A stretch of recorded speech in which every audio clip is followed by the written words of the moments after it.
Elle est généralement plutôt avare en paroles quand cela concerne sa vie privée.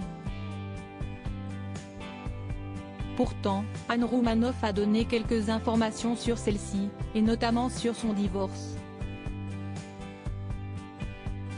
Celle qui a été en couple pendant 25 ans avec son producteur, Philippe Vaillant, s'est séparée de lui en 2016. Ensemble, l'ex-couple a eu 2 filles, prénommées Alice et Marie. Depuis, l'humoriste refuse de dévoiler des informations sur sa vie amoureuse. Anne Roumanoff a accordé une interview au magazine Télé 7 jours paru ce lundi 28 novembre.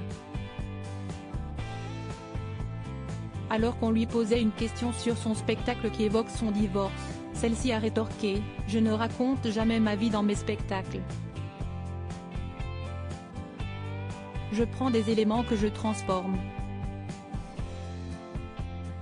Et d'ajouter, donnant quelques clés sur son ressenti personnel, 25 ans de vie commune, ça ne serait pas d'un trait de plume. Le divorce, ça reste un traumatisme.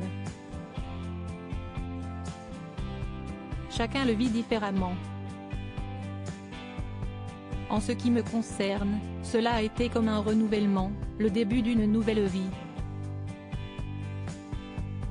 Un film en cours de préparation, celle qui sera à l'Olympia le 4 décembre pour célébrer ses 35 ans de carrière dans une soirée anniversaire spéciale, a aussi précisé qu'elle était en bonne voie dans l'écriture d'une comédie dont le sujet est le divorce et la vie après. Et d'ajouter, j'espère que cela se fera cet été. Devenir réalisatrice est un projet qui me tient à cœur.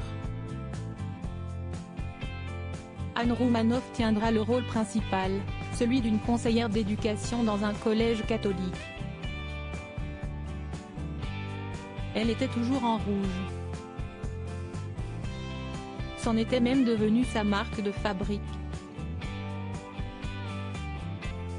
Aujourd'hui, pourtant, la comédienne a choisi de ne plus porter cette couleur et celle qui fait une demande particulière à son public s'en est expliquée « J'ai passé 30 ans en rouge.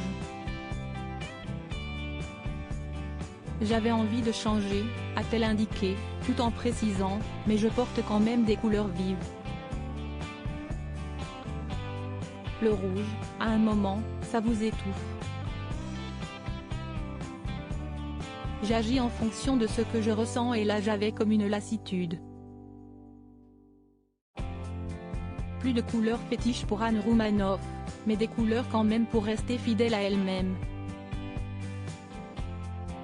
Et c'est le plus important. Article écrit en collaboration avec 6 médias Crédit Photo, Rachid Bellac.